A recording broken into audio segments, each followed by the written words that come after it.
యేసు ప్రభు వారు కొండపై రూపాంతరము చెందడం.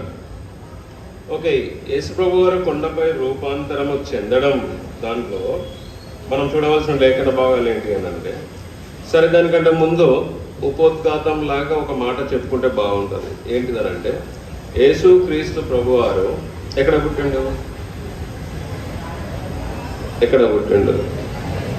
బెత్లెహేములో, పశువులో కరెక్ట్ అడ్రస్. ఓకే, ఉంది. అంతకుముందు యేసు ప్రభు ఉన్నాడా లేడా? తమ్ముడు ఉన్నాడా? ఎక్కడున్నాడు?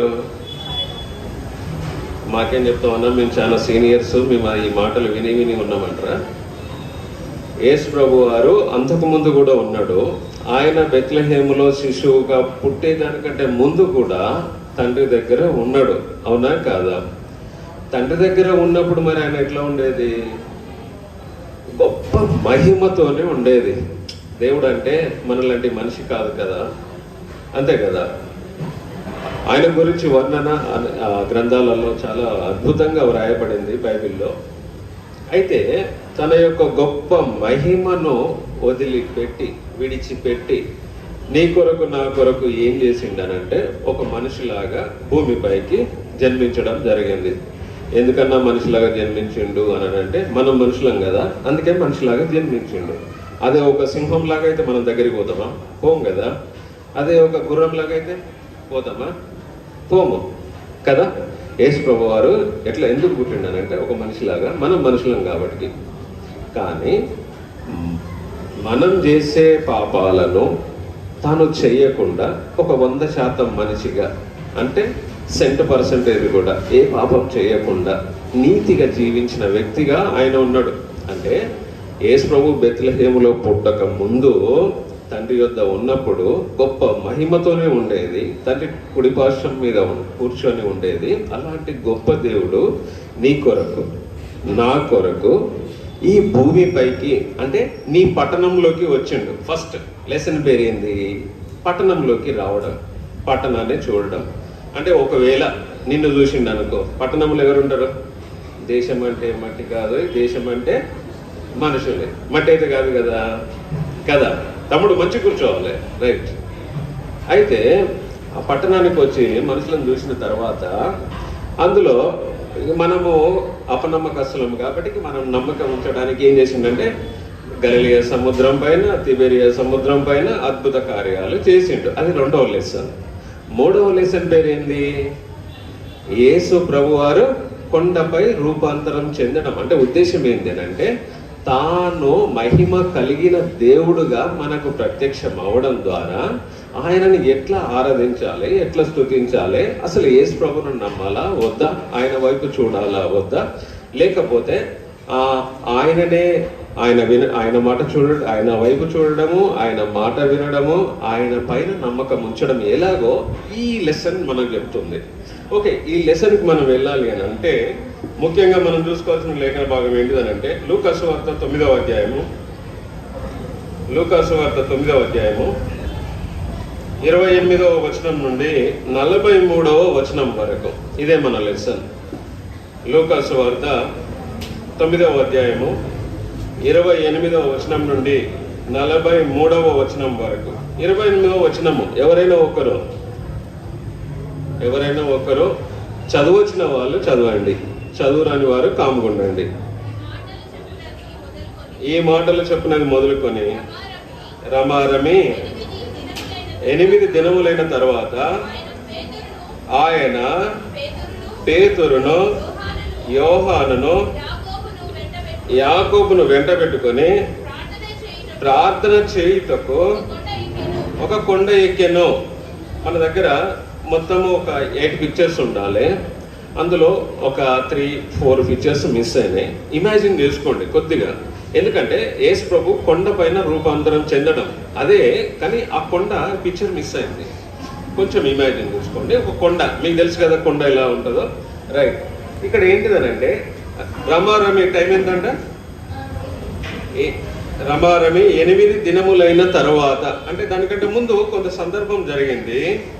యేసు ప్రభుని ఎట్లా ఆనుకొని జీవించాలనో చెప్పిన తర్వాత 8 దినాలు అయిన తర్వాత ఒక ముగ్గురి శిష్యులను వెంటబెట్టుకొని ఎక్కడికి వెళ్తున్నాడు? ఒక కొండపైకి వెళ్తున్నాడు.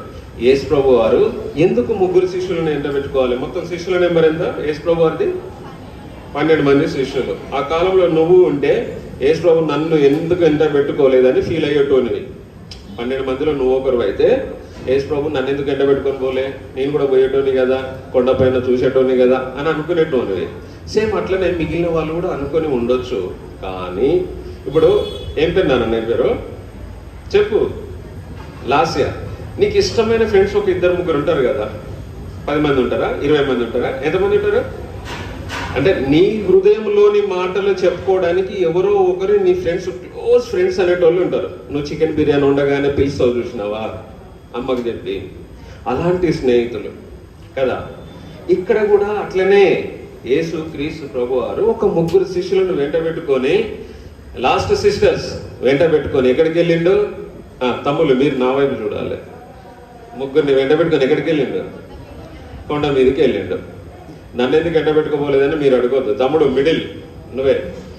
అయితే ఎందుకు ఎండబెట్టుకోమండి అంటే ఆయన హృదయాన్ని అనుసరించేవారు తనకి ఇష్టమైన వారిని వెంటబెట్టుకొని పోయింది. ఎందుకు పేతురు ఇష్టము అని అంటే, పేతురు అందరు నన్ను విధాలుగా అనుకుంటున్నారు, పలు విధాలుగా. అంటే ఎట్లా?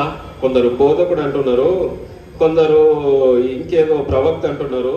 మరి నువ్వేమనుకుంటున్నావు పేతురు అన్నప్పుడు? పేతురు ఏమంట? నీవు ఎవరు?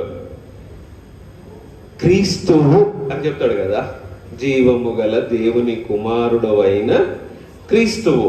అందుకే పేతురు ప్రతి దాంట్లో ముందొచ్చేవాడు. యేసు ప్రభు చెప్పిన ఏ మాటలనైనా అడ్వాన్స్గా ఉండే క్యాండిడేట్ ఎవరైనా పేతురు. కాబట్టి పేతురును పట్టుకొని వచ్చేటోడు. నెక్స్ట్ బైబిల్లో తన ప్రియమైన శిష్యుడు ఉండేవారు. ఎవరైనా పేరు? యోహాను. ప్రియమైన వాడు అంటే ఇష్టమైన వాడు, కాబట్టి ఆయన పక్కన కంపల్సరీ ఉండాల్సిందే. ఇంకొక ఆయన పేరు ఏం పేరు?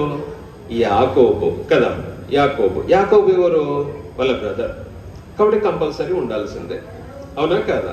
అందుకే వీరు ముగ్గురిని వెంట పెట్టుకొని యేసుక్రీస్తు ప్రభు వారు ఏం చేస్తున్నానంటే కొండపైకి వెళ్తున్నాడు. దానికంటే ముందు యేసుక్రీస్తు ప్రభు వారు ఆది అంతము లేనివాడు, ఆదియు అంతమునై ఉన్నవాడు. ఆది అంతము లేనివాడు, ఆదియు అంతమునై ఉన్నవాడు. అంటే అప్పుడున్నవాడు, ఇప్పుడున్నవాడు, యుగ యుగములు జీవించేవాడు. అందుకనే యోహాను ఒక మాట అంటాడు ఆయనను చూసి. ఏమంటాడు? యోహాను సువార్త 1వ అధ్యాయం 36వ వచనంలో ఒక మంచి మాట ఉంది యేసు ప్రభు గురించి. 1వ అధ్యాయము 36వ వచనము. అతడు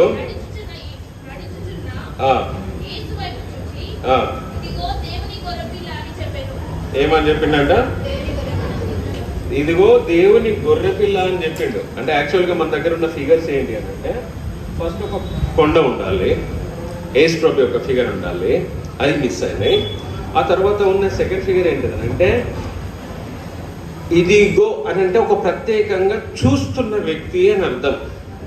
ఒక ప్రత్యేకమైన ఆయన వైపే చూడాల్సిన వ్యక్తి అని అర్థం. అక్కడ ఎవరు చూసిళ్ళు ఆయనని? యోహాను చూసిండు. ఏమని అంటుండో? ఇదిగో లోక పాపములను మోసుకొని పోవు దేవుని గొర్రె పిల్ల.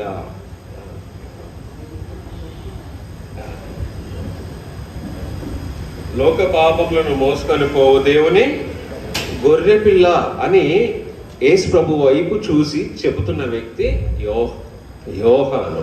అంటే ఇక్కడి నుంచి మనం నేర్చుకోవాల్సింది ఏంటంటే యేసు వైపు చూడడం.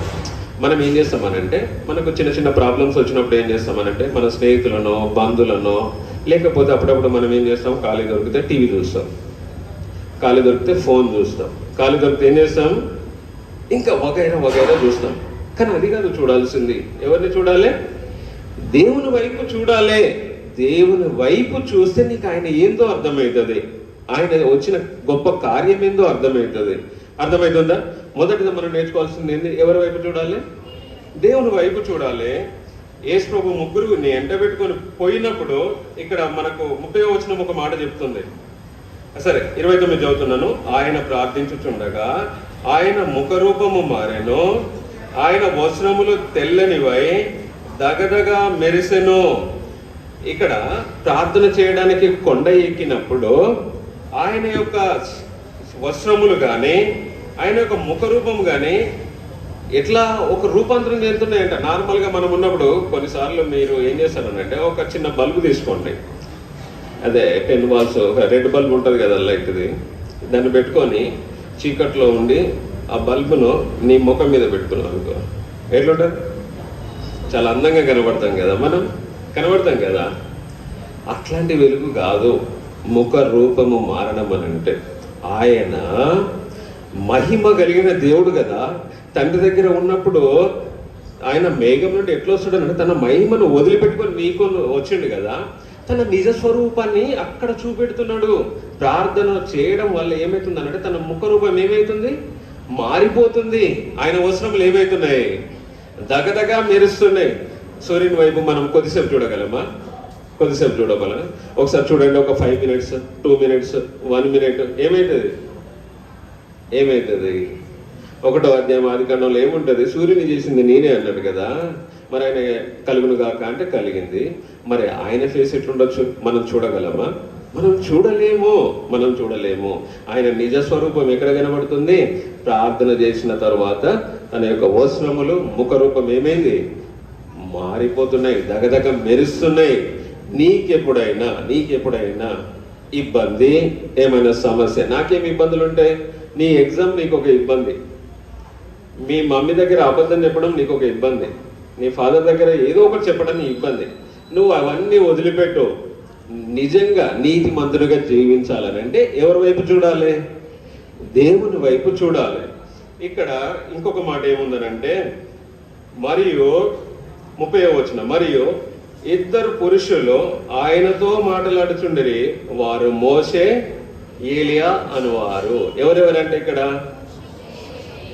ఒక 3 వ్యక్తులను వెంట పెట్టుకొని వెళ్ళిపోయిండు కొండపైకి. అంటే మొత్తం 4 వెళ్ళిపోయిండు. కొండపైకి మాత్రము ఒక వ్యక్తి వెళ్ళిపోయిండు, ఆయన యేసుక్రీస్తు ప్రభువారు. ఆయన ప్రార్థిస్తుండగా ఒక 2 పైనుండి రావడం జరిగింది. వాళ్ళ పేర్లు ఏం పేరు? మోషే, ఎలీషానా? మోషేకి ఏముంటది? మోషే చేతులు ఏముంది అంటే ఆయన గుర్తుపట్టడానికి ఇదే కదా మనకు ప్రూఫ్. మోషేని గుర్తుపట్టడానికి ఏంటిది ప్రూఫ్? ఏంటిది? మరి మోషేను ఎందుకు దేవుడు పిలిచిండు? ఎందుకు దేవుడు ఎన్నుకున్నాడు? ఎందుకు మోషే చేసిన గొప్ప కార్యం ఏంది అని అంటే, అతను జీవించిన సంవత్సరాలు 40 సంవత్సరాలు ఫరో దగ్గర తల్లిదండ్రులు ఉన్నాడు కదా. అక్కడి నుంచి బయటకు వచ్చిన తర్వాత, అరణ్యంలోకి వెళ్ళిన తర్వాత దేవుడు అతన్ని ఎన్నుకోవడం జరిగింది. ఎన్నుకున్న తర్వాత ఇదంతా ఎప్పుడు జరిగిందంటే యేసు ప్రభు రాకముందు, క్రీస్తు పూర్వం దాదాపు ఒక 1500 సంవత్సరాల క్రితం మోషే ఉన్నాడు. ఈ భక్తుడు ఇశ్రాయేల్ ప్రజలను ఎక్కడి నుంచి రక్షించిండు? ఐగుప్తు నుంచి బయటికి తీసుకొచ్చిండు కదా. అందుకే నెక్స్ట్ అంటే ఏంటిది? యేసుక్రీస్తు ప్రభువు మనిషి రూపంగా భూమిపైకి వచ్చిండు కదా. మరి ఇప్పుడు ఎవరిని తీసుకోవాలి? ఈ మనుషులు, ఇదిగో లోక పాపములను మోసుకొని పోవు దేవుని గొర్రె పిల్ల అంటే ఈ పాపములో ఉన్న మనుషులందరినీ రక్షించాలని అంటే ఆ రూపాంతరం కొండపైన ఒక గొప్ప ఏమంటారు మర్మం బయలుపరచబడుతుంది. అదే ఏందనంటే యేసుక్రీస్తు ప్రభువారు తన వచ్చిన ఉద్దేశం ఏందో వీరితోని మాట్లాడడం జరుగుతుంది. ఎందుకు వచ్చిండు యేసుక్రీస్తు ప్రభువారు? హ్యాపీగా జెరూసలేం పట్టణం చూసిపోవడానికి వచ్చిండా? ఎందుకు వచ్చిండు? నీ పాపములను నా పాపములను సిలువ పైన ఏం చేయాలైనా తన ప్రాణం ఇవ్వడం ద్వారా, తన కార్చిన రక్తం ద్వారా ఏమైతుంది? మన పాపములకు విమోచన కలగడానికి. అదే ఉద్దేశమైనది. ఆ ఉద్దేశం అనంటే ఆ దినమున, ఏ దినమున? ఎప్పుడైతే మోషే బానిసత్వం నుంచి బయటికి తీసుకొచ్చిండో, అది గొప్ప వింత.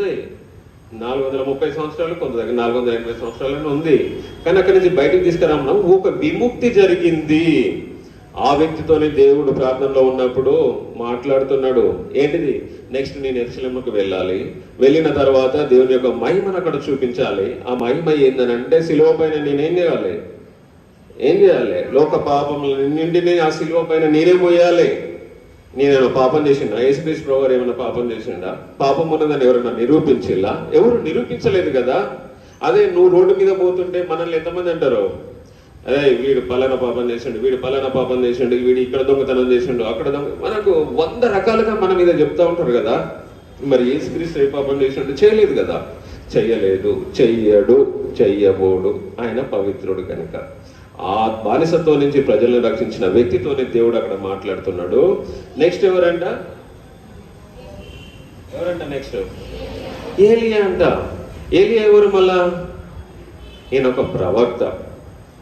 వర్షం కోసం ప్రార్థించినప్పుడు ఈయన గురించి ఎక్కడ ఉంది? 2వ రాజుల గ్రంథం ఎక్కడ ఉంది నాన్న?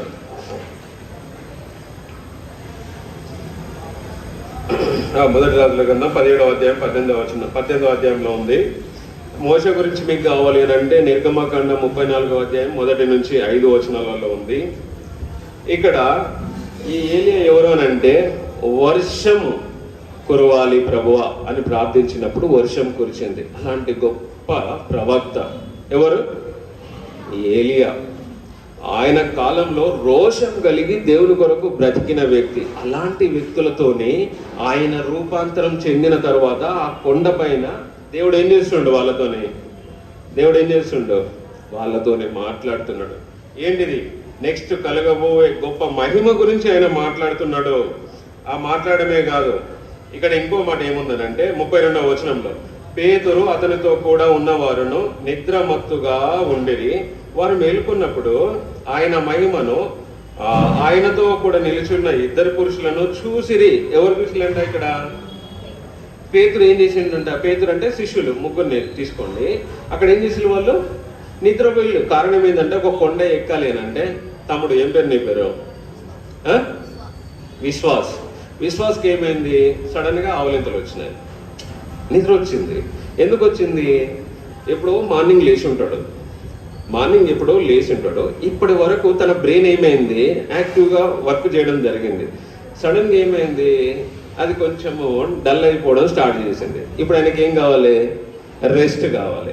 యేసు ప్రభు వారితోనే తిరిగి ఇప్పుడు యేసు ప్రభు మీరే నాకు ఇష్టమైన శిష్యులు, మీరు నాతో రండి అని కొండ మీదకి తీసుకుపోయిన తర్వాత ఇప్పుడు కొండ ఎక్కాలి. ఎనర్జీ అంతా కొండ ఎక్కడానికి పోయింది. కొండ ఎక్కగానే ఎలాంటి గాలి వస్తుంది? సమ్మర్లో ఎక్కడ పడుకుంటావు? స్లాబ్ పైన పడుకుంటావు. ఎందుకు? చల్లటి గాలి. కొండ ఎక్కగానే చల్లని గాలి వస్తుంది అనుకో, ఏమవుతుంది? అప్పుడు నిద్ర వస్తుంది. కాబట్టి పడుకోగానే దేవుని మహిమ అక్కడ ప్రత్యక్షపరచబడింది. కానీ ఒకవేళ వీళ్ళు పడుకోకుండా మేల్కొని దేవునితో కూడా ప్రార్థన చేసి ఉంటే వీళ్ళు ఏం మాట్లాడుకున్నారో ఆ మాటలు వినేటోళ్ళు, చూసేటోళ్ళు కాదు. ఇప్పుడు నిద్ర లేచిన తర్వాత ఏం చేస్తుండే? చూస్తుండు కదా. కానీ ఒకవేళ వాళ్ళు మేల్కొని ప్రార్థనలోనే ఉంటే యేసు ప్రభు వారు మోషే ఏలియాలతో ఏం మాట్లాడుతున్నాడో అది ఏం చేసేవాళ్ళు? వీళ్ళు వినేవాళ్ళు. యేసు ప్రభు దగ్గరికి వచ్చినప్పుడు నువ్వు కూడా వినడం నేర్చుకోవాలి. ఎందుకంటే నువ్వు ఇంటి దగ్గర ఉన్నప్పుడు హ్యాపీగా పడుకో, నీకు మస్తు టైం దొరుకుతుంది. కానీ నీకు ఇక్కడ ఉన్న సమయం కొద్దిదే కనుక ఆయన మాటలు వినడం నేర్చుకో. ఎందుకు వినడం నేర్చుకోవాలి అని అంటే ఇక్కడ మనకు ఒక మాట ఉంది. 34వ వచనము, అతడు ఇలాగ మాటలాడుచుండగా మేఘం ఒకటి వచ్చి వారిని కమ్మెను. ఏమంటాడనంటే, అయ్యా మనం ఎక్కడికి వెళ్ళొద్దు, ఇక్కడే ఉందాము. నీకొకటి, మోషేకొకటి, ఏలియాకొకటి ఏం కడతామంట? పర్ణశాల కడతామంట. ఇక మనం ఇక్కడే ఉందాము. మీరు మొత్తం చూస్తే దేవుని లాగానే కనపడుతున్నారు. మీకు ఒక గుడి, పర్ణశాల, ఏలియాకొకటి, మోషేకొకటి కట్టేసి మనం ఇక్కడే ఉందామని చెప్తాడు. దేవుడు అతన్ని గద్దిస్తాడు. ఆ సమయంలోనే ఒక మేఘం ఏమైందంట? వారు మాటలాడుచుండగా, అతడు ఇలాగ మాటలాడుచుండగా మేఘం ఒకటి ఏమైంది? వారిని కమ్మింది. ఆ మేఘము ప్రవేశించినప్పుడు శిష్యులు ఏమైందంట? భయపడిరి. మత్తయి సువార్త 17వ అధ్యాయము 6వ వచనం ఒకసారి చదవండి. 6-7 వచనాలు. మత్తయి సువార్త 17వ అధ్యాయము 6-7 వచనాలు.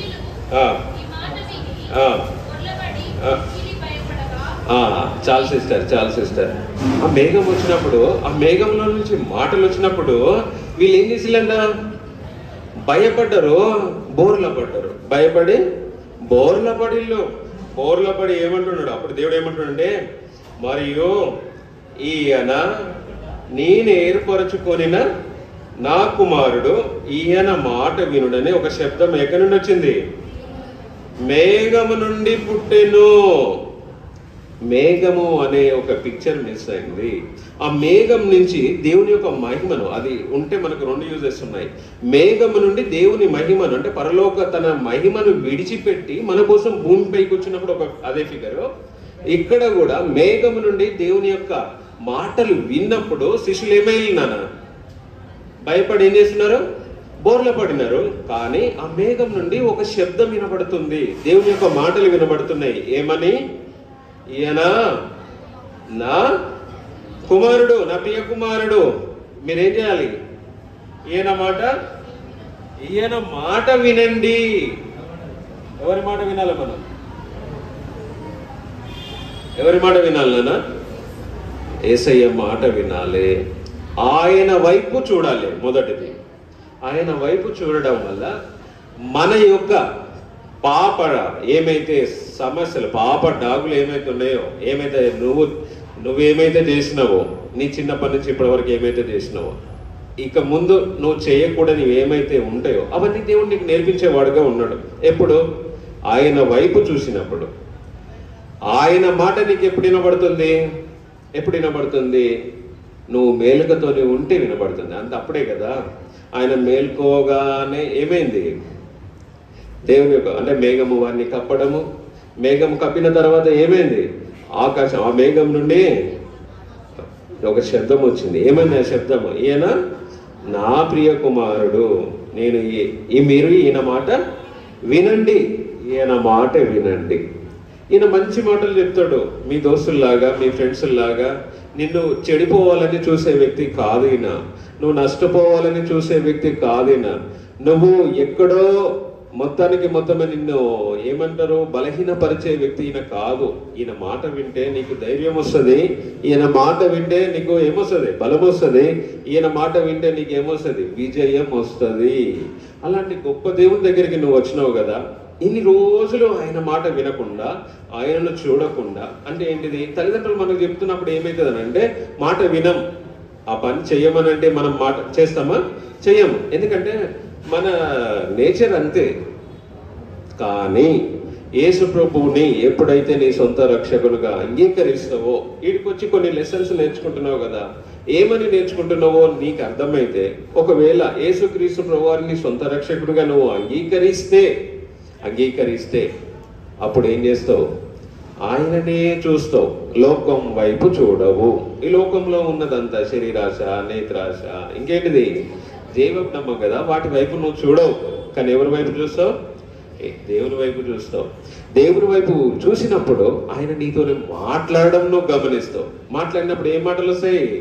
మంచి మాటలు, తీయనైన మాటలు, అద్భుతమైన మాటలు, ఆశ్చర్యకరమైన మాటలు. యేసుక్రీస్తు ప్రభువారు నీతోని మాట్లాడుతుంటాడు. ఎప్పుడు? నువ్వు ఆయన స్వరం విన్నప్పుడు. అవునా కదా? ఇంకొకటి చివరిగా ఇక్కడ ఒక మాట ఏముందనంటే 37వ వచనము, మరునాడు వారు కొండ దిగి వచ్చినప్పుడు బహుజన సమూహం ఆయన ఎదురుగా వచ్చాను. ఇదిగో ఆ జన సమూహంలో ఒకడు, బోధకుడా, నా కుమారుని కటాక్షించమని నిన్ను వేడుకొనుచున్నాను. వాడు నాకొక్కడే కుమారుడు. ఇదిగో ఒక దయ్యము వాడిని పట్టినప్పుడు వాడు అకస్మాత్తుగా కేకలు వేయును, నొరుగు కారునట్లు అది వారిని విలవిలలాడించుచు గాయపరచుచు వారిని వదలకుండాను. నన్ను వెలగొట్టుడని నీ శిష్యులను వేడుకుంటుని గాని వారి చేత కాలేదని మొరపెట్టింది. అందుకు యేసు, విశ్వాసం లేని మూర్ఖతనం వారలారా, నేనెంతకాలం మీతో కూడా ఉండి మిమ్మల్ని సహింతును. నీ కుమారుని ఇక్కడికి తీసుకొని రమ్మని చెప్పాను. వాడు వచ్చుచుండగా ఆ దయ్యములు వారిని పడద్రోసి విలవిలలాడించాను. యేసు అపవిత్ర ఆత్మను గద్దించి బాలుని స్వస్థపరిచి వారిని తండ్రికి అప్పగించాను. కనుక అందరూ దేవుని మహాత్యం ఏం చేసిందంట? చూసిళ్ళు. ఇక్కడ ఇది ఏం జరుగుతుందని అంటే, అయ్యా నేను నీ వైపు నమ్మకం ఉంచడం ద్వారా, అంటే నమ్మకం ఎట్లా ఉంచాలి? ఇప్పుడు శిష్యులు ఏం చేసిళ్ళు? దయ్యం పట్టిన వ్యక్తిని ఆయన దగ్గరికి తీసుకొని వచ్చినప్పుడు ఆ దయ్యం వెళ్ళిపోయిందా? వెళ్ళిపోలేదు. కానీ యేసు ప్రభు ఏం చెప్తాడు అన్నాడు? అంటే ఉపవాసము ద్వారానే మీరు ఈ కార్యాలు చేశారని దేవుని యొక్క గ్రంథంలో ఉంది. ఉపవాసము ద్వారా, ప్రార్థించడము ద్వారా. అంటే ఆయన యందు నమ్మకం ఉంచాలి. అంటే నమ్మకం తగ్గిపోయింది. ఆయన ఏంది ఏముంచాలి? మనం ఆయన ఏంది ఏముంచాలి నాన్న? విశ్వాసము కానీ నమ్మకము కానీ ఆయన యందు ఉంచాలి. మీలో ఎంతమంది రక్షణ పొందిళ్ళు? మీలో ఎంతమంది రక్షణ పొందిళ్ళు?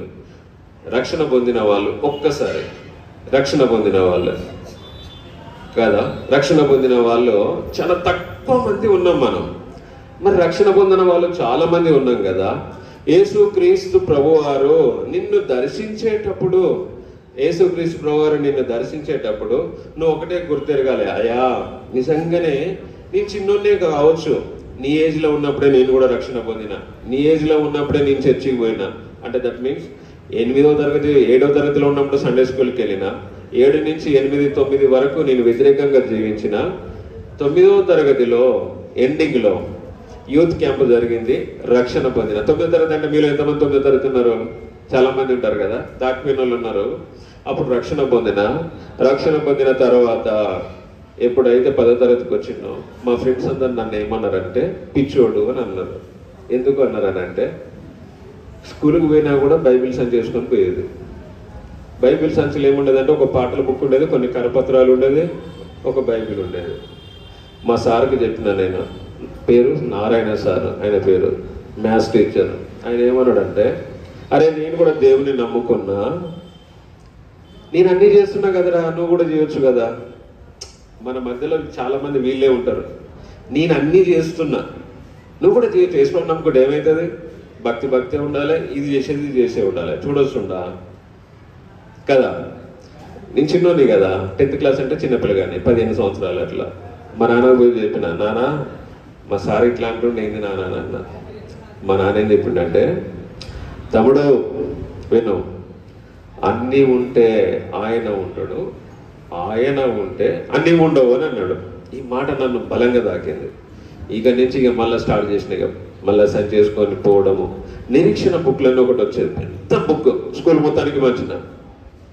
ఎప్పుడు ఈ ధైర్యం చేసినా, ఇగో ఈయన వైపు చూసినప్పుడు, ఈయన మాట విన్నప్పుడు, ఈయన యందు నేను నమ్మకం ఉంచినప్పుడే ఈ పనులు చేయగలిగిన. నన్ను అప్పుడు ఏమన్నారు మరి? పిచ్చోడు అన్నారు. అంతకుముందు ఎట్లుండే? మంచిగా లాస్ట్ బెంచ్లో కూర్చొని అమ్మాయిలను టీచ్ చేసేటోని, అల్లరి చేసేటోని, అన్నీ చేసేటోని. అప్పుడేమన్నారు మా ఫ్రెండ్స్ అందరూ, సూపర్ మామ, నువ్వు రా ముందుకు రా అనేటోళ్ళు. అది కరెక్ట్ అట, నేను చేసిన తప్పులన్నీ కరెక్ట్ అంట. ఈయన నమ్ముకున్న తర్వాత నేను భక్తిగా జీవిస్తున్నా, ఎవరిని టీచ్ చేయట్లేదు. యేసు ప్రభు నేను నమ్ముకున్నా, బైబిల్ మాత్రం చదువుకునేది, ప్రార్థన చేసుకునేది, చర్చికి పోయేది, 4-5 తీసుకొని పోయేది ప్రతిసారి. అప్పుడు నన్నేమన్నారు? పిచ్చోడు అని అన్నారు. అది పిచ్చితనమా? కాదు, మంచితనం. దేవుణ్ణి తెలుసుకున్నా, రక్షణ పొందిన, మారు మనసు పొందిన, దేవుని కొరకు జీవించిన మీలో ఎంతమంది ఆయన వైపు చూడాలను? ఆయన వైపు చూస్తే నీలో జరిగే అద్భుత కార్యాలు అంత ఇంత కావు. నిన్ను లోకమంతా పిచ్చోడు అనుకొని భయపడకు, నువ్వు అంతా ఎవరి మాట వినట్లేవని అనుకొని భయపడకు. దేవుని వైపు చూడు, దేవుని యందు విశ్వాసం ఉంచు, దేవుని మాటలు విను. దేవుడి మాటలు విను. అంతేకాకుండా మీకు కంటత వాక్యం తీసుకోండి. యోహాను సువార్త 1వ అధ్యాయము 14వ వచనము. యోహాను సువార్త 1వ అధ్యాయము 14వ వచనము చదవండి.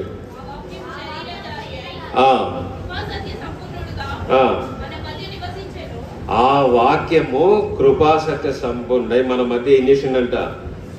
నివసించిండు. ఎందుకు నివసించిండనంటే మనలో ఉన్న లోపాలన్నింటినీ తీసేయడానికి ఆయనే మన మధ్యకు రావడం జరిగింది. నెక్స్ట్,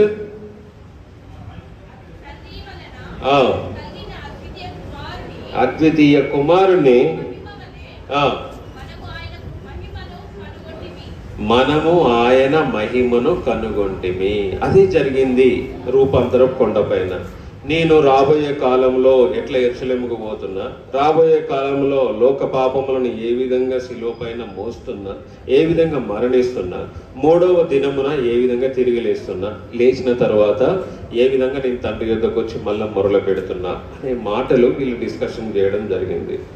లేదు, ఈ మాటలు నాకు నమ్మబుద్ధి కావట్లేదు, ఇవన్నీ మనుషులు రాసినట్టుగానే ఉన్నాయి అని అంటే అట్లా కాదు. యేసుక్రీస్తు ప్రభువారు ముందే చెప్పిన మీకు, ఆదియు అంతము లేనివాడై ఉన్నాడు, ఆదియు ఆయనే, అంతము ఆయనే. ఇప్పుడే చదవండి, యోహాను సువార్త 1వ అధ్యాయం 2వ వచనము. ఆయన ఆది యందు ఎవరి యందు ఉన్నాడంట? యేసుక్రీస్తు ప్రభువారు వాక్యమై మన మధ్యలో శరీరధారి అయి నివసించేదానికంటే ముందు ఆయన ఎవరి యొద్ద ఉన్నాడంట? దేవుని యొద్ద ఉన్నాడంట. కానీ నీ కొరకు నా కొరకు ఫిలిప్పీలకు రాసిన పత్రిక 2వ అధ్యాయము 5-8 వచనాలు ముగించుకుంటాం. ఫిలిప్పీలకు రాసిన పత్రిక 2వ అధ్యాయము 5-8 వచనాలు. చదువొచ్చిన వాళ్ళు మాత్రమే చదవాలి, చదువులేని వాళ్ళు కమ్ముకుండాలి. క్రీస్తు యేసు కలిగిన ఆయన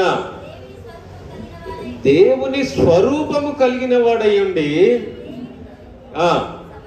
దేవునితో సమానముగా ఉండుట విడిచిపెట్టకూడని భాగ్యమని ఎంచుకొనలేదు గాని మనుషుల పోలికగా పుట్టిండు. తమ్ముడు, ఎవరి పోలికగా పుట్టిండు? మనుషుల పోలికగా పుట్టిండు. దేవునితో ఉండుట విడిచిపెట్టకూడని భాగ్యం అని ఎంచుకొనలేదు. ఆయన అక్కడే ఉంటే దేవుడని నేను ఒప్పుకోలేము. కానీ ఆయన తగ్గించుకొని నీ కొరకు నా కొరకు ఒక మనిషి రూపంగా వచ్చిండు. ఎందుకు ఆయన దేవుని దగ్గర ఉన్నాడనంటే, ఆది అందు దేవుని యొద్ద ఆయన ఏం చేసిండు? ఉన్నాడు. ప్రకటన గ్రంథంలో చూస్తే ఆది అంతం నేనై ఉన్నాను అని అంటాడు. నేను లేకుండా ఏది కలగలేదని యోహాను సువార్త 1వ అధ్యాయంలో ఉంది. నేనే సమస్తం చేసినని ఆదికాండం 1వ అధ్యాయంలో ఉంది. అర్థమవుతుందా? ఈ మాటలు నేను ఎట్లా నమ్మాలి, ఈ బైబిల్ గ్రంథాన్ని నేను ఎట్లా నమ్మాలి అని అంటే, ఇది మనుషుల వలన రాసినది కాదు. ఎవరు రాసిన ఈ మాటలు? ఎవడు? పరిశుద్ధాత్మ దేవుని చేత ప్రేరేపించబడిన వారే రాసింది. చివరిగా ఆ మాట చూసుకొని ముగించుకుంటాం. 2వ పేతురు 1వ అధ్యాయం 15వ వచనం నుండి 21వ వచనం వరకు చదువుకొని ముగించుకుంటాం. 2వ పేతురు 1వ అధ్యాయము 15 నుండి 21 వరకు చదవండి.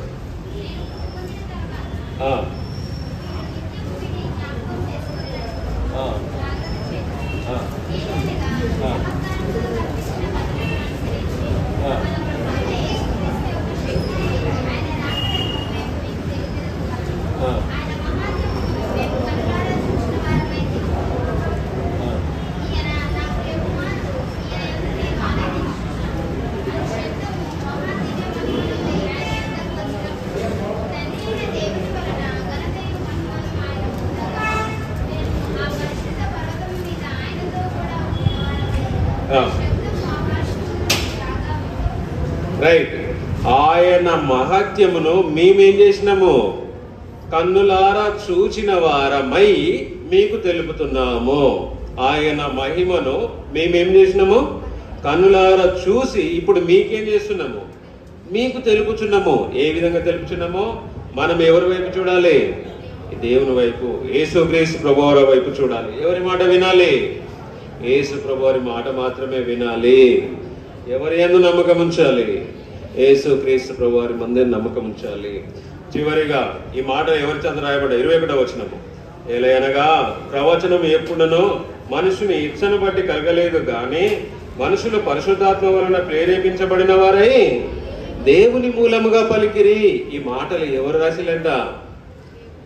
దేవుడు, పరిశుద్ధాత్మ దేవుని చేత ప్రేరేపించబడిన వారై ఒక 40 మంది దైవజనులు ఈ గ్రంథాన్ని రాయడం జరిగింది, 66 పుస్తకాలను. ఇప్పుడు అర్థమైంది కదా? శిష్యుల వలె మనం నిద్రపోతే దేవుని మహిమను చూడలేము. యోహానులాగా దేవుణ్ణి చూడగలగాలి. నెక్స్ట్, లేచిన తరువాత ఆయన స్వరాన్ని వినగలగాలి. విశ్వాసం లేకుండా ఉండడం కాదు, ఆయన యందు ఏం చేయాలి? మనము విశ్వాసం ఉంచాలి. ఎంతమంది ఆయన యందు నమ్మకం ఉంచడానికి ఇష్టపడుతున్నారో బైబిల్ వాక్యం ఉంది, ఇదిగో ఇప్పుడు మిక్కిలి అనుకూల సమయం, నేడే రక్షణ దినము. ఈ దినము మనది, ఈ సమయము మనది. ఈ సమయము మిస్ అయితే మనది కాదు. ఇది చాలా మంది చెప్తున్నారన్న. ఈ మాట మేము మా చిన్నప్పటి నుంచి, అంటే 1వ తరగతి నుంచి వింటున్నాం మేము సండే స్కూల్లో అని అనుకోవచ్చు ఏమో, కానీ మనది కాదు. వన్స్ ఇక్కడి నుంచి అడుగు బయట పెడితే ఆ సమయం మనది కాదు. ఏం జరుగుతుందో మనకు తెలియదు. స్పాట్లో యూత్కి, ఎస్పెషల్లీ యూత్కి ఎట్లా జిమ్ చేస్తుండగానే హార్ట్ అటాక్లు రావడం, ఇంతకుముందు ఎప్పుడు లేకుండే ఇలాంటివన్నీ. మనకి ఏం జరుగుతుందో మనకు తెలియదు. దేవుడు తన యొక్క వాక్యాన్ని నీకు బయలుపరిచేటప్పుడు నువ్వు ఎట్లా ఉండాలి అని అంటే, ఎలా ఉండాలి? దేవుని కొరకు నమ్మకంగా రోషంగా బ్రతికిన ఏలియా వలె ఉండాలి. ఏలియా యేసుక్రీస్తు ప్రభువారు రాకముందు 900 సంవత్సరాలకు ముందే దేవుని యొక్క కార్యాలను తెలియజేసిన వ్యక్తిగా ఉన్నాడు. క్రీస్తు పూర్వం 1500 సంవత్సరాలు యేసు ప్రభు రాకముందే మోషే ఆయనతో మాట్లాడినవాడుగా ఉన్నాడు. నువ్వు కూడా, అయ్యా ఇక నుంచి నేను ఈ లోకం వైపు చూడను, నీ వైపే చూస్తా, చెడ్డ మాటలు వినను, నీ మాటలు మాత్రమే వింటా, అనవసరమైన వాటి అందు ఎవరి మీద పడితే వాళ్ళ మీద నేను నమ్మకం ఉంచాను, ఎందుకంటే నా దేవుడు నువ్వే, నేను నీపైనే నమ్మకం ఉంచుతా.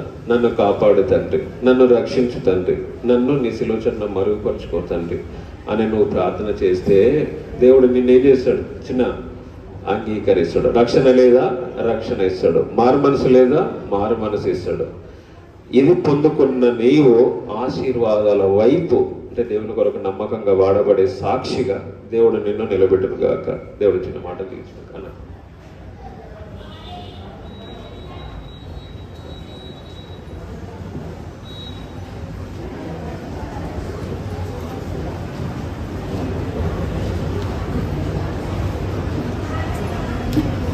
ప్రార్థన చేస్తాము. ప్రార్థన.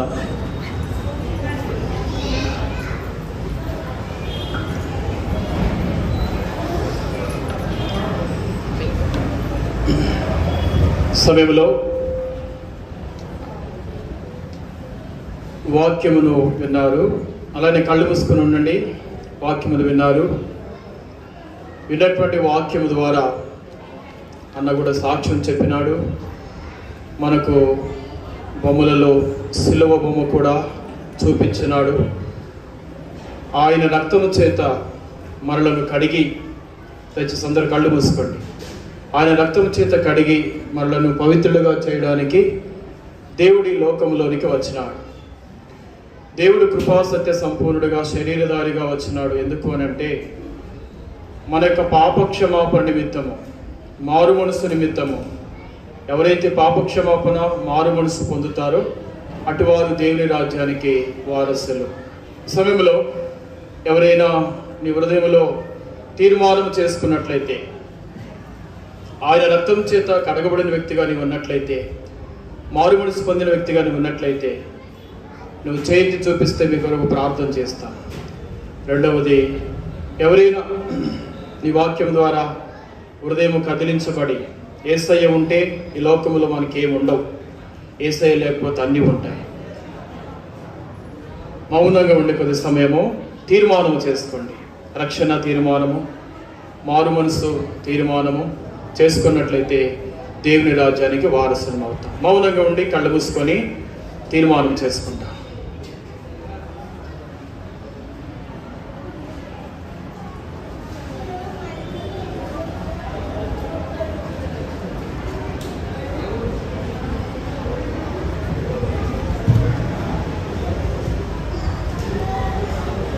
ఏమన్నా బిడ్డ, సమయం కొంచెంగా ఉంది, సద్వినియోగం చేసుకో. యేసుక్రీస్తు వారిని పాపముల కొరకు సెలవులో మరణించిన ఆయన రక్తం చేత నువ్వు కడగబడితే దేవుని రాజ్యానికి వారసురాలు అవుతావు. నీ హృదయం దేవుని కొరకు సమర్పించుకో. నీ హృదయం ఆయన దగ్గర సమర్పణ కలిగి నీవు ఉన్నట్లయితే ప్రభువు నిన్ను వాడుకుంటాడు. దేవుని పరిచర్యలో, దేవుని సేవలో, దేవుని పనిలో నువ్వు వాడబడాలంటే నీకు సమర్పణ ఉండాలి, నీకు త్యాగం ఉండాలి. నీ హృదయం సమర్పించుకున్నప్పుడే దేవుడు నిన్ను పిలుస్తాడు. కళ్ళు పూర్తిగా మూసుకోండి. సగం తెరిచి సగం మూసి అట్లా చేయొద్దు. పూర్తిగా మూసుకోండి. దేవుని దగ్గర తీర్మానం చేసుకో. ఇప్పుడే మిక్కిలి అనుకూలమైన సమయం. ఇదే రక్షణ దినం. సమయం ఉండగానే సద్వినియోగం చేసుకోండి. ఈ సమయం పోయిందంటే మరలా మనకు రాదు. సమయం ఇచ్చినప్పుడు దాన్ని వినియోగించుకున్నట్లయితే నీ పేరు జీవగ్రంథంలో రాయబడుతుంది. మోకాళ్ళ మీదకి రండి, కళ్ళు మూసుకోండి. దయచేసి తీర్మానం చేసుకోండి. యేసుప్రభు నీ తీర్మానం అంగీకరించి నీ పేరు జీవగ్రంథంలో రాస్తాడు.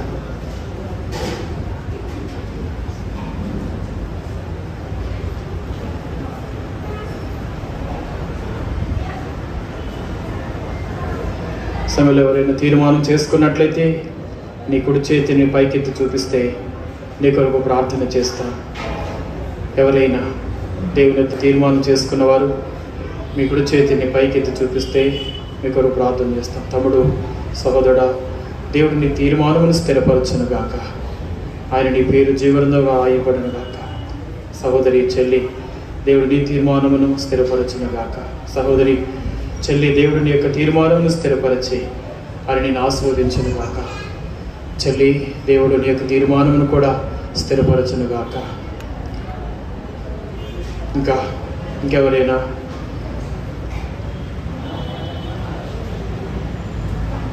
ఇదే మిక్కిలి అనుకూలమైన సమయం. ఈ సమయం పోయిందంటే తిరిగి మనకి రాదు. తమ్ముడు, సహోదరుడా, దేవుడు నీ యొక్క తీర్మానమును కూడా స్థిరపరచును గాక. తమ్ముడు, సహోదరుడా, తమ్ముడు, దేవుడు నీ తీర్మానమును స్థిరపరచును గాక. ఆయన నీకు రక్షణ అనుగ్రహించును గాక. తమ్ముడు, దేవుడు నీ తీర్మానమును కూడా స్థిరపరచును గాక. తమ్ముడు, దేవుడి యొక్క తీర్మానం స్థిరపరిచి నిన్ను ఆశీర్వదించి నిన్ను వాడుకొనును గాక.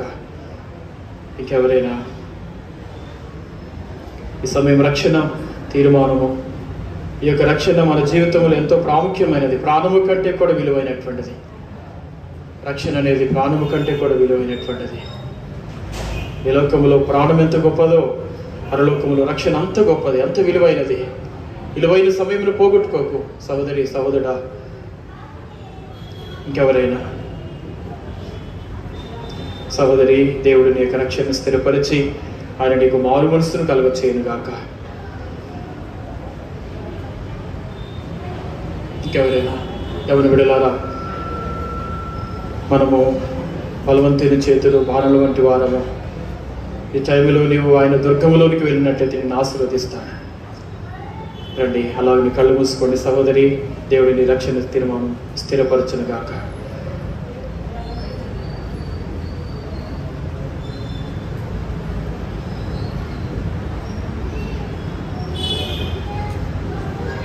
నీలోన తాను నివసింపగోరి దినమెల్ల చేజాచెను. నీలోన తాను నివసింపగోరి దినమెల్ల చేజాచెను. ఈ చోట నుండి ప్రభు యేసు లేక పోకుమో సోదరా. ఈ చోట నుండి ప్రభు యేసు లేక పోకుమో సోదరి.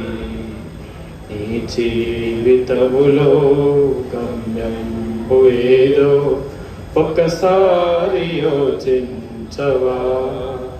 ఈనాడు నీవు ప్రభు యేసు కొరకు నీ హృదయమర్పింపవా.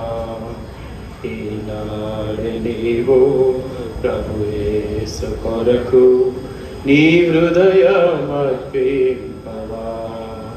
నీ హృదయమర్పింపవా. ఇంకెవరైనా ఆలస్యం చేయకు, నిర్లక్ష్యం చేయకు. తీర్మానం చేసుకోవడానికి ఎవరో ఏదో అనుకుంటున్నారు అనుకోకు. నిన్ను పిచ్చోడన్నా పర్వాలేదు, నీకు రక్షణ అవసరం. పిచ్చిది అన్నా పర్వాలేదు, నీకు రక్షణ అవసరం. ఈ లోకపు జ్ఞానం నిన్ను ఎలివేసినా పర్వాలేదు. ఈ లోక జ్ఞానం అవసరం రాదు, మనకు రక్షణ చాలా అవసరము. ఇంకెవరైనా తీర్మానం చేసుకున్నట్లయితే పెడచెవిని పెట్టకు. రక్షణ తీర్మానం చేసుకున్నట్లయితే దేవుడు నిన్ను రక్షిస్తాడు. ఆయన ఎదురు చూస్తున్నాడు, నిలబడి నీ వైపు చేతులు చాచుతున్నాడు. దీన్ని మెల్ల కూడా చాచుతున్నాడు దేవుడు. ఎవరి బిడ్డ, ఇప్పుడు నీకు అనిపించవచ్చు ఇప్పుడు నాకు అవసరం లేదు అని. ఇప్పుడే మిక్కిలి అనుకూలమైన సమయం. ఇదే రక్షణ దినం. ఈ దినం పోతే మరలా రాదు. రేపుండి అయ్యో నిన్ను చేసుకోలేదని బాధపడితే రాదు. ఇదే మిక్కిలి అనుకూలమైన సమయం. ఈ సమయంలో నువ్వు తీర్మానం చేసుకున్నట్లయితే ఇంకెవరైనా సహోదరి, దేవుడిని రక్షణ తీర్మానం స్థిరపరచును గాక. ప్రార్థన చేస్తాం. అలాగే మోకరించి కళ్ళు మూసుకోండి, ప్రార్థన చేస్తాం. ప్రేమల తండ్రి, పరిశుద్ధుడైన మా దేవ, మహోన్నతుడ, మహాగణుడ, నిత్య నివాసి, ఆది అంతము, అల్ప ఉపయోగించినటువంటి దేవ, స్తోత్రములు చెల్లిస్తున్నాము. ఉదయకాల సమయంలో యవన బిడ్డలతో మీరు మాట్లాడండి ప్రభువా. వారి హృదయాలను స్పందించండి ప్రభువా. వారి హృదయాలు తెరవడినట్లు సహాయం చేయండి. ఇక్కడ మీరు ఆకర్షిస్తే తప్ప మీదకు రాడు. మీరే వారిని ఆకర్షించండి ప్రభువా. రక్షణ తీర్మానంలోనికి నీ బిడ్డలు రాగలిగినట్లు సహాయం చేయండి. రక్షణ తీర్మానం చేసుకున్న బిడ్డలను స్థిరపరచండి. రక్షణ మారు మనసు అనుగ్రహింపచేయండి. వారి పేరును జీవనందములో రాసుకోండి ప్రభువా. దేవా, మీకే వందనములు స్తోత్రం చెల్లిస్తున్నా. ఇంకెవరైతే నిర్లక్ష్యంగా ఉంటున్నారో, ఎడచెవిన పెడుతున్నారో అటు వారి హృదయాన్ని కూడా ప్రేరేపించి రక్షణ ఎంతో విలువైనటువంటిది అని వారి యొక్క ప్రాణములకు విలువైనదని గుర్తించి దేవా రక్షించబడినట్లు సహాయపడండి. దాసు ద్వారా స్వల్పంగా అయితబడినటువంటి మాటలు నీరు కట్టి ఫలింపచేయండి. దేవా, శిలువ రక్తము చేత దేవా నీ యొక్క బిడలైనటువంటి వారు కడగబడి నీ సొత్తుగా చేయబడి నీ స్వకీయ సాంపద్యముగా వారు అంగీకరించబడినట్లు, నీ కుమారుడుగా నీ కుమార్తెలుగా అంగీకరించబడినట్లు సహాయపడండి. దేవా, మీరే మేలు చేత నింపి మహిమ పొందమని కోరచ్చు. ఘనత మహిమా ప్రభావానికి ఆరోపిస్తూ దేవా, ఈ లోకములో తండ్రి పర్ణశాలలు ఈ లోకములో ఉండేటువంటివి గతించిపోయేవి. అదే పర్ణశాల దేవుని రాజ్యము, ఆ రాజ్యము స్థిరముగా నిలిచి ఉండేది, యుగ యుగములకు ఉండేది అని బిడ్డలు గుర్తించినట్లు వారి మనోనేత్రములు కూడా వెలిగింపచేసి మహిమ పొందమని కోరచ్చు. ఘనత మహిమా ప్రభావానికి ఆరోపిస్తున్నా. నీ ప్రియ కుమారుడు మా రక్షకుడు యేసుక్రీస్తు వారిని కృపాసత్య సంపూర్ణుడిగా మా మధ్యకు పంపించి దేవా మీరు చేసిన త్యాగములకై కృతజ్ఞతాస్తుతులు చెల్లిస్తూ ఘనత మహిమా ప్రభావానికి ఆరోపిస్తూ మా ప్రియుడు మా రక్షకుడు యేసుక్రీస్తు నామములో స్తుతించి ప్రార్థించడి వేడుకుంటున్నాము తండ్రి. ఆమేన్.